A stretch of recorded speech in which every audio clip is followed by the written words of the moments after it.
Hello, hello, hello, Integrated 2. Today I'm going to be going over a couple of problems, select problems from the reviews for our final. Before I begin, I do want to wish you good luck on all of your final exams. Remember to study, this is your final push, so good luck. I wish you the very best. For this review, I hope that it provides some help for you as you study and practice for your upcoming math final. So I'm going to be going over the problems that I circled here. Various problems from each a few of the standards. I'm going to be going over 6A, 8B, 8C, and also one other standard. It's going to be standard 9B as well. Just a few problems today. So let's begin. So the first one is it's standard 6A, which is special right triangles and Pythagorean triples. Remember, for special right triangles, we do have 30, 60, 90s and 45, 45, 90s. And then for Pythagorean triples, it's anything that makes a squared plus b squared equals c squared, where a, b, and c are going to be whole numbers. So remember, this only applies for right triangles. Every other triangle does not work. Only right triangles is this one right here. So I'm going to go ahead and label a couple of things.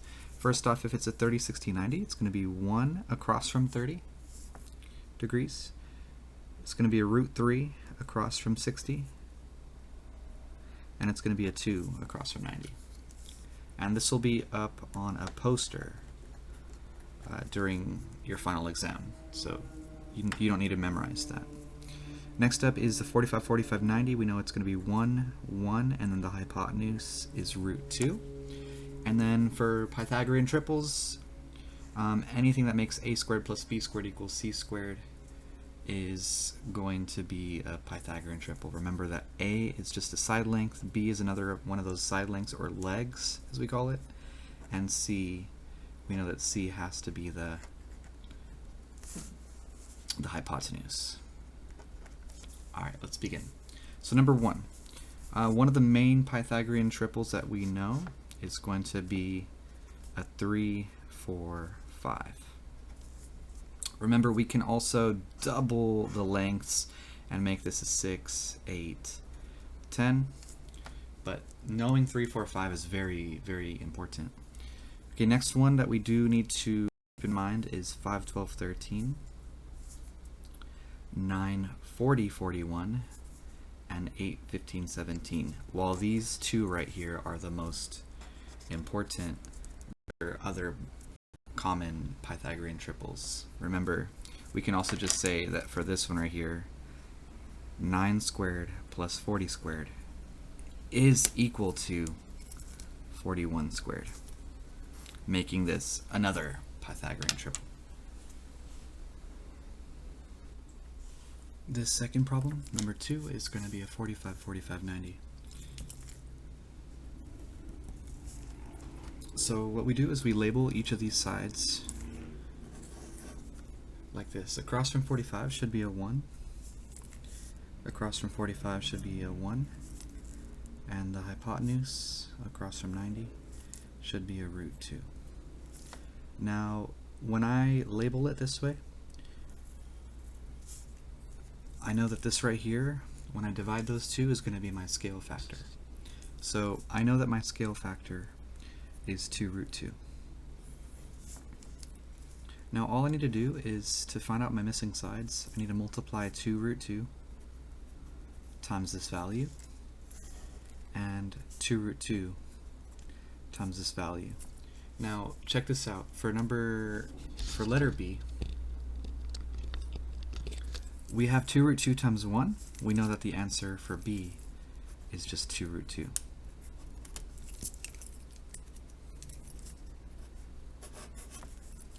And then for A, I need to multiply 2 root 2 times root 2.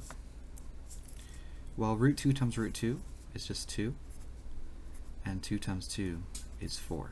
So I know that my answers are shown there. Now number 3, same thing. We're going to have to label this so that we can find out what x and y are, and also try to calculate a couple other things. So I know that this is a 45, 45, 90, so I'm going to label it 1, 1, root 2. Now for this one, it's a little bit special because I need to divide 4 by root 2. When I have to divide 4 by root 2, I need to do something called rationalize the denominator. So I'm going to need to multiply by root 2 over root 2. Whatever is in the denominator, I need to multiply that by itself over itself. This gives me 4 root 2 over 2. Now, what is 4 divided by 2? We get 2. 2 root 2. That's going to be my scale factor. Now, remember, once I get my scale factor, all I need to do is multiply by the side lengths that I have labeled. So I know that x is 2 root 2 times 1, which is 2 root 2. And I know y is 2 root 2, since all I'm doing is multiplying by 1. Okay, now our next step is to calculate the area and the perimeter of this shape. So for area, we know the area of a triangle is 1/2 base times height. So essentially, I just need to do 1/2 of 2 root 2 times 2 root 2, base and height. So multiplying all these numbers together, I'm going to get 1/2 times 2 times 2. That's going to be 2. And also root 2 times root 2. That's 2. So now the area is 4. 4 units squared. For the perimeter, all I need to do is just add up the 3 sides. So for the perimeter, I need to add up 2 root 2 plus 2 root 2 plus 4. The 3 side lengths. Now, if I add 2 root 2 and 2 root 2, that's going to be 4 root 2. And 4 root 2 plus 4, I can't combine those, so that's going to be my answer. The perimeter is 4 root 2 plus 4. Now, remember, the main thing for these types of problems is that you can find out missing sides. Once you find the missing sides, you could do other things like area and perimeter, but the main idea is that you can find the missing sides. Let's move on to number 8. This one right here is a 30, 60, 90. So I'm going to label it according to how am I supposed to label it. Across from 30 should be a 1. Across from 60 should be root 3. And the hypotenuse should be 2. So across from 30 is a 1. Across from 60 is a root 3. And the hypotenuse should be 2. Across from 90 is 2. Now, I write those small just because I know those are not my answers, but I do have to figure out the scale factor. So if I divide 5 root 3 by 1, my scale factor, we know, is 5 root 3. So I'm going to go ahead and multiply 5 root 3 by root 3.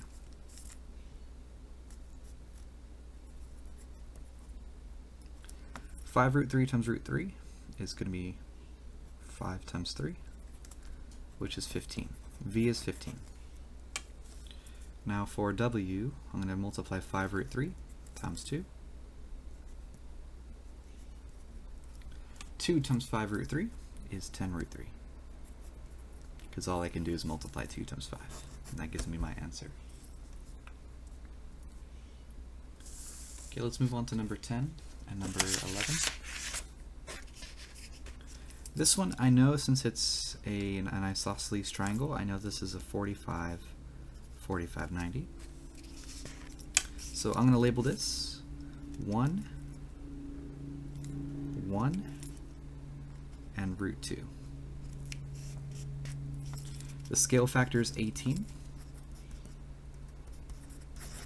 And once I multiply 18 by root 2, I will get my answer is x is 18 root 2.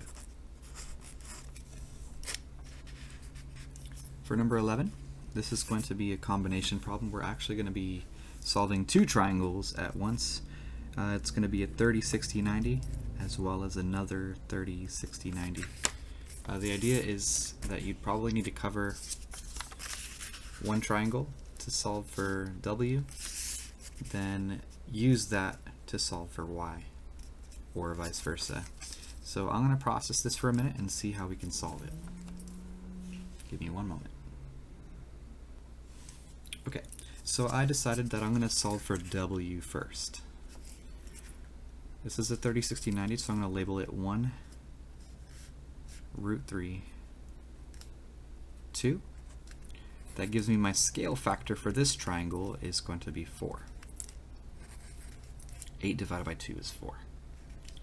Next up, I'm going to solve for the missing side, which is W. W is labeled as 1, so 1 times 4 gives us that W is equal to 4. Okay. Now what I'm going to do is I'm going to use the fact that this side length is 4 so I can solve for Y. Essentially, I can cover this triangle and solve for this 30, 60, 90. So we can kind of ignore this triangle now. Once we have this, we don't need it anymore. We just need to use W to solve for Y. So this is a 30, 60, 90 triangle, so I'm going to label it 1 root 3 and 2. So the scale factor is comparing 4 divided by root 3. 4 divided by root 3. Let's use rationalize the denominator. We're going to multiply by root 3 over root 3, giving us 4 root 3 over 3. This is the scale factor. Okay, once we have our scale factor for this triangle, we need to multiply it by the missing side length. So since the missing side length is labeled as 1, we know that 4 root 3 over 3 times 1 is, well, just 4 root 3 over 3. And that finishes problem number 11. Okay, now we're going to move on to standard 8B.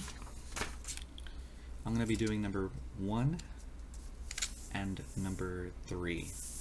I'm not going to do number 2 because number 2 is very much just like number 1. Very similar process, and let's begin with number 1.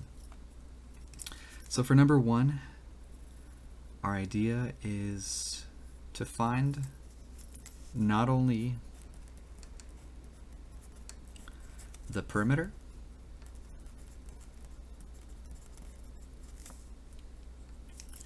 which is all these side lengths added together, but we also need to solve for the apothem. Remember, the apothem is actually, I'll use a little color here. The apothem is going to be that guy right there, where it's a perpendicular bisector for that triangle right there. So I'm going to need to use trigonometry, or trig, to solve for missing lengths. I'm going to label this guy as X, and I'm going to label this guy right here, the blue one, as A. So the only thing that I'm going to do for this problem is we need to know, and I'm not going to use a calculator for this one, we need to know what X is so we can get the perimeter, and we need to know what A is so we can just plug it into the, or substitute it into the formula for the apothem. So I'm going to use trigonometry. I'm going to draw this triangle right here where A is right there, 10 is right there, the radius, and X is right there. So we need to know which angle this is. So what we need to do is we're going to do, we know that there's 360 degrees in a circle. We're going to do 360 divided by 8. While this one, you would do 360 divided by 6 to find out that angle. But let's calculate what 360 divided by 8 is. 360 divided by 8. The answer is 45. We get 45. So we know that the central angle right here is going to be 45. But I need to cut that in half. What is half of 45? It's 22.5. That means this angle right here is 22.5 degrees. Remember, the central angle is 45. We cut that in half so we can find out half of that triangle. Okay, for number 2, we would do 360 divided by 6, which is 60. We get that. That angle is 60, but we need to cut that in half to give us this angle right here to be 30 degrees, because we need a right triangle. So I'm going to ask a couple of questions. First of all, how many x's make up the perimeter? Right? X is only 1, 2, 3, 4, 5, 6, 7, 8, 9, 10, 11, 12, 13, 14, 15, 16.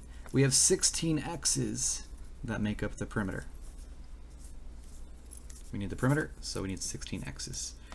And the apothem is whatever the a value is right there. So if I can solve for a and I can solve for x, then I can get my answer for the formula. So just to set this up, I'm going to do tangent of 22.5. I can't use tangent, right, because it's opposite over adjacent. That would be two missing sides. So I need to use something else. I'm given the hypotenuse, so I need to use not tangent, but I'm going to use, let's solve for a. So I'm going to use adjacent hypotenuse. I'm going to use cosine. Cosine of 22.5 is adjacent over hypotenuse. The hypotenuse is 10. If I multiply by 10 to both sides, I get my apothem. So the apothem is 10 cos 22.5. You need to use your calculator to determine what that is. Now to solve for the value of x, I'm going to use sine. So sine of 22.5 is opposite over hypotenuse. So solving that one, I'll get multiplying by 10. I'll get that the x is going to be 10 sine of 22.5 degrees.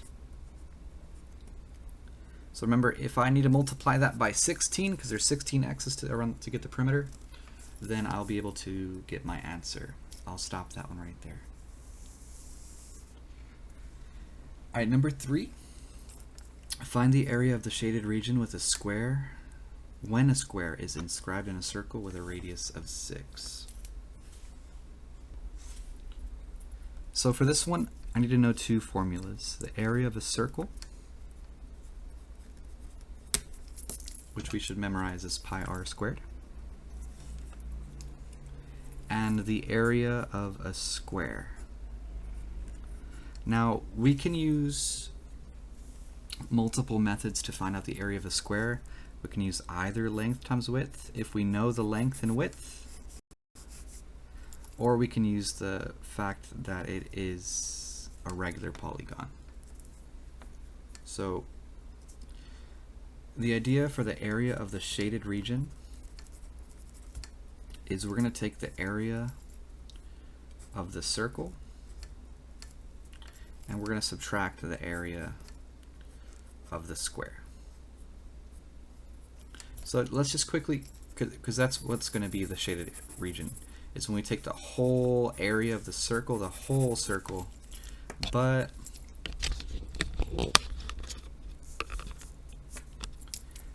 we have to subtract the area of the square. That would leave us with the shaded region. So let's calculate the area of the circle. Area of the circle is pi times r squared. The radius is 6, giving us 36 pi. 36 pi? What is 36 times pi? It's approximately 113.0973. Okay, it's 119.0973 for the area of the circle. But we need to subtract the area of the square. Now this is the important piece. We need to find out what the area of the square is. So I'm going to need to find out what this length is right there. So how I'm going to do this is I'm going to build a right triangle.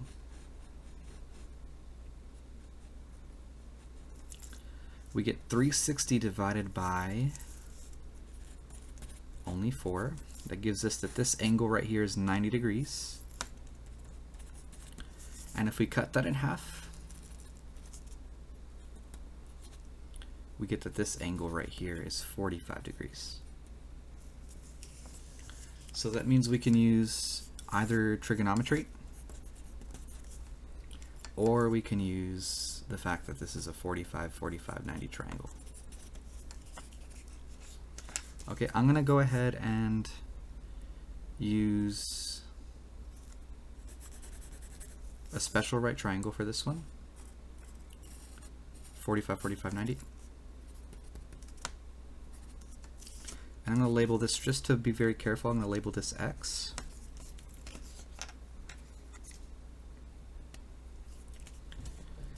And that allows me to label it.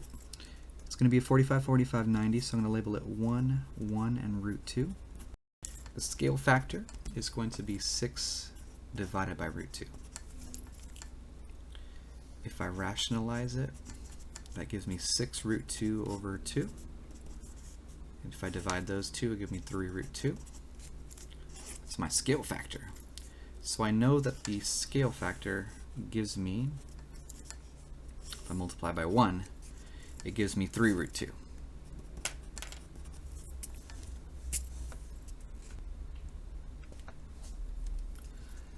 Okay, that's the answer for x. So if I'm going to use the formula for a square, which is length times width, I need to know that the length of this guy right here is not 3 root 2, not the whole length, but it's going to be 6 root 2. And if that's 6 root 2, since it's a square, this will also be 6 root 2. So I'm going to go ahead and say 6 root 2 times 6 root 2. Well, 6 root 2 times 6 root 2 is 36 root 4, or 36 times 2. 36 times 2 is 72. So now if I subtract it, it's going to be 113.0973 times minus 72.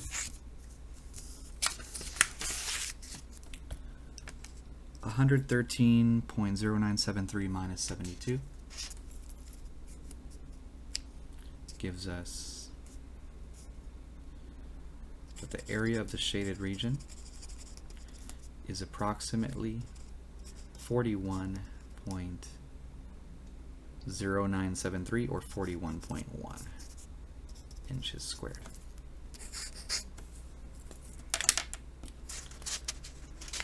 Okay, let's move on to standard 8C.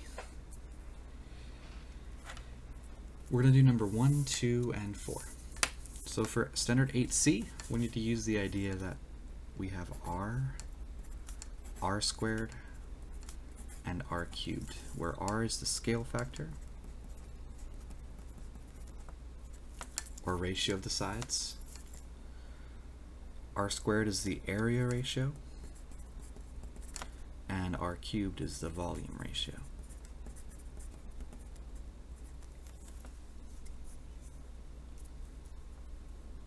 So number one, we're given figure P and figure Q.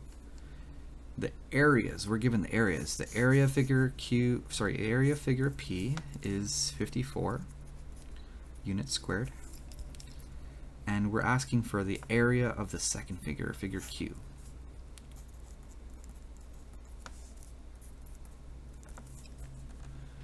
Alright, so realistically, all I need to do is figure out the scale factor. What's the scale factor? All we got to do is compare two sides. Perhaps comparing 7.5 and 4.5, or even comparing 5 and 3. So to make it simple for myself, I'm going to compare 5 and 3.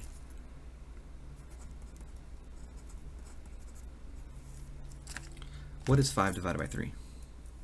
It's approximately 1.6666. So we get 1.66 repeating. Just to compare, I'm going to also do 7.5 divided by 4.5. The answer is approximately 1.6666. So that's going to be the scale factor. The scale factor is r. Now remember, the area is units squared. So I'm not going to multiply by 5 over 3 to get the area. I need to do this squared. So I'm going to either do 5 over 3 squared to get 25 over 9, or 1.666666 squared. That would be approximately 2.7777. That means, let's just double check, 25 over 9. The answer is approximately 2.7777. That means that the areas are this much bigger. So the sides are 1.66 tons bigger, but the areas are 2.77 tons bigger. So all I need to do is do 54 times 25 over 9, or 54 times 2.7777. What is 54 times 25 divided by 9? The answer is 150. So we get the area of figure Q is 150 units squared.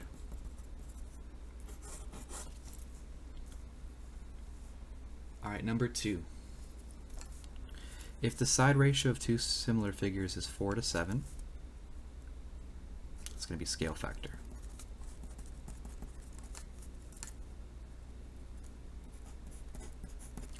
Then what is the ratio of their perimeters?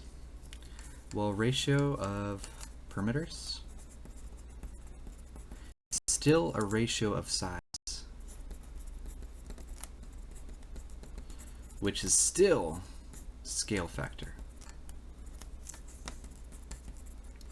So if the scale factor is 4 over 7, then the ratio of their perimeters is also 4 over 7. Alright, number 4. If the area ratio is 36 to 121, then what's the ratio of their perimeters? So the ratio of perimeters is just the ratio of the sides, or scale factor. So if I need to go from r squared to r, all I need to do is square root these numbers. So it's going to give me 6, and what's the square root of 121? The answer is 11. 11. So we're going to get that the answer is 6 to 11, or 6 over 11. And that's going to be 8C. Okay, finally we're going to go over 9B, problem number 3. So for 9B, we need to know how to complete the square. To complete the square, we need to do a formula b over 2 squared, which is something that we've done a lot. What's half of 10? 5. And what's 5 squared? 25. What's half of negative 11? 5.5. And what's 5.5 squared? It's 30.25. 30.25. So we just need to use this formula to be able to know which number would complete the square. So we're going to complete number 3. Number 3 is x squared plus 4x minus 10. I'm going to set that equal to 0. I'm going to add 10 to move it to the other side. It's a process that makes things easier. And it leaves me a little bit of room to complete the square, just like we did these problems. So what number would complete the square for this one? We're going to cut 4 in half. We get 2, and that's 2 squared. 4. Now, anything I add to one side, I have to add to the other. That gives me, if I factor this right here, a perfect square. That's going to be x plus 2 squared. This is going to be 14. Now, my final step is to just subtract the 14 back, giving me y equals x plus 2 squared minus 14. What's the vertex? Let's switch the sign, since it's in parentheses, and leave this one the same. That's going to be our vertex as well as our graphing form. Okay, letter B, let's do the same process. Let's set it equal to 0. We're going to move this over to the right side, giving us x squared plus 9x. Let's complete the square and add it to both sides. For this one, I need to cut 9 in half. That's going to be 4.5 times 4.5. What's 4.5 squared? The answer is 20.25. It's going to be 20.25. Sorry, that's very small. But it's going to be 20.25. So inside of parentheses here, it's going to be a perfect square. Let's cut this in half again. We get 4.5. We're going to get 20.25 plus 1. It's 21.25. Final step, subtract it back, giving us y equals x plus 4.5 squared minus 21.25. That's our graphing form. The vertex is going to be the opposite of 4.5 since it's in parentheses, and the same for that floating number, 21.25. It's a very interesting problem because just like this one, it was a decimal, and this one would also be decimal, so it's very rare, but you could also solve it even if it's a decimal. Okay, now for number 3. This one's very interesting as well. I'm going to start by moving the 6 over to the right side by subtraction. That gives me negative 3x squared plus 21x plus a box equals negative 6 plus a box. Here's the thing, I can't complete the square unless it's positive x squared. There's a number in front, so what I need to do is I need to take this number out.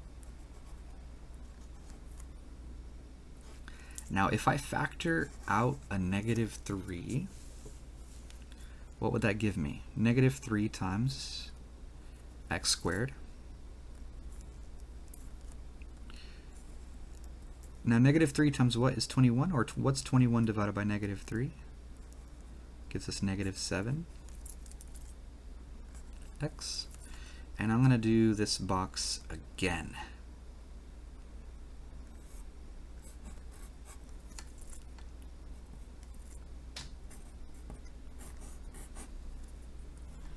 Now I'm going to do the same process. Inside parentheses, I'm going to complete the square, so I'm going to divide this by 2.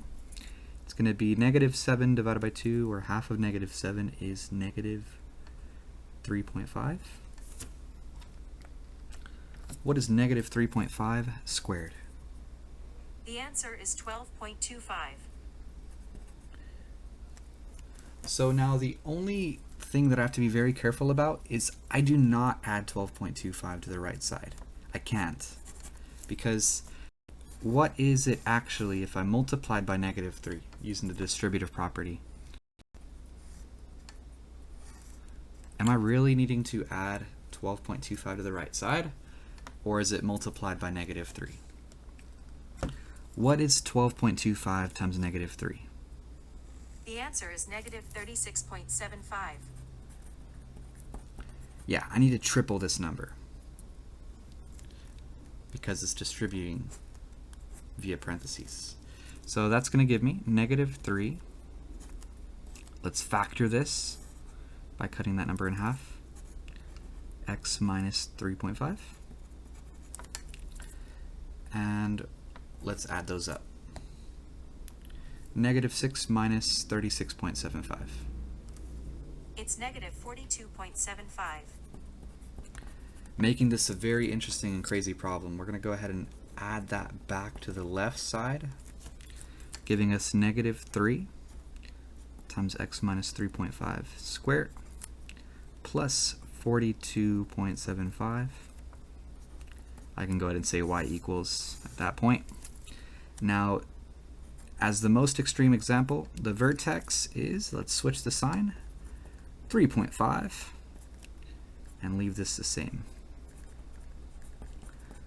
3.5 comma 42.75, the vertex of this parabola. Now that wraps it up for the review. We're going to stop right here. Good luck on finals, everybody, and I'll see you all very soon. Goodbye, everyone.